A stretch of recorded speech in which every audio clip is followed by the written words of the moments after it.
Magandang Monday morning sa atong tanan. O napamagtangad sa inyo ha, kung wala gali pagtanim na kay ang tanan ang pinakadaling tubo nga tanom o ngunid na inyo nga mag-atiman jud ka.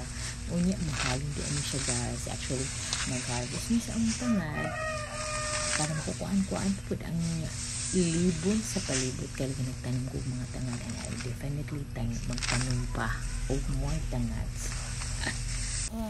Guys, i-harvest na namo ang among tangad. Libog ba ko tangad? Tagpila ang kilo sa tangad natin si? 15 radas. 15? May na lang ni siya guys. Kasi makatigom og daghan. Mother, okay ra ka da ma? Okay ra ka. Okay. Okay, pas alright. And wag yung kumuto guys nga maabot og inani kabugat ang tangad. Wala oy. Pila ni kilo? Na po? May po, wala na nagwinta na. Order na siya. Padag ka, bukat eh no? Awa. Thank you guys for watching and pagtanong nag-imong tangad.